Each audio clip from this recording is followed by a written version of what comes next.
King Darius organizes his empire through a vast hierarchy of governors to manage territory and secure the treasury. Yet Daniel stands apart in this bureaucracy.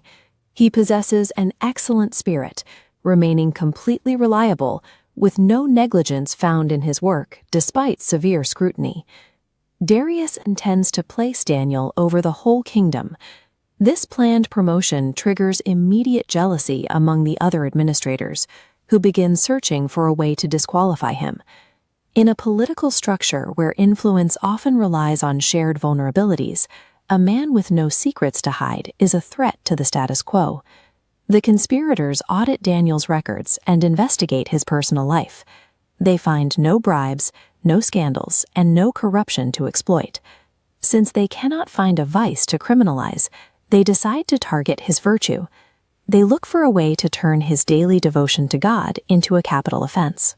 They persuade the king to sign a 30-day mandate.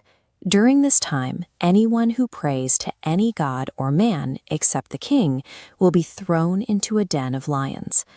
Under the law of the Medes and Persians, once the king signs a decree, it is final. Not even the monarch has the authority to revoke it. The conspirators have engineered a legal paradox, pitting the unchangeable law of the state directly against the practice of Daniel's faith. Daniel learns the decree has been signed, but he doesn't change his behavior. He goes home, opens his windows toward Jerusalem, and prays 3 times a day, just as he had done before. The conspirators find Daniel praying, immediately report him to the king, forcing the legal trap to shut. Darius is distressed. He realizes his own vanity was used to condemn his most trusted official, and he searches for a loophole.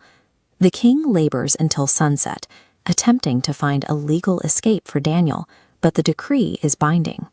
This shows a limit to earthly power. The absolute monarch finds himself bound by the mechanics of his own legal system. At twilight, Daniel is cast into the pit, and a massive stone is sealed over the entrance. No human hand can open it until morning.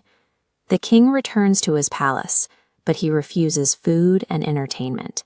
He spends the night awake, consumed by fear for Daniel. While the king paces in the light of the palace, Daniel is at peace in the darkness of the den, trusting the God he has served his whole life. A supernatural resolution occurs. God sends an angel to shut the lions' mouths, suspending their natural instinct to hunt. The man in the deadliest environment is at rest, while the man with absolute earthly power is a prisoner of his own anxiety.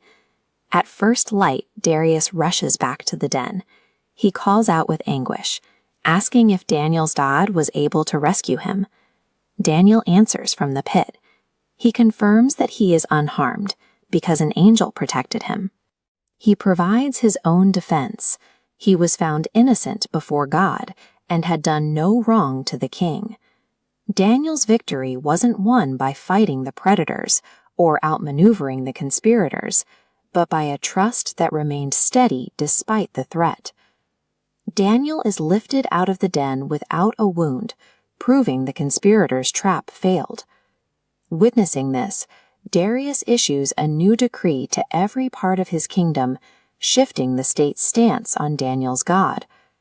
The hierarchical tiers of the empire are now surrounded by a much larger jurisdiction, the kingdom of God, which Darius declares shall never be destroyed. Faithfulness is often subjected to the most severe trials before it is publicly honored. Daniel's survival suggests that when earthly systems are engineered to destroy, a steady integrity can withstand the pressure and outlast the trial.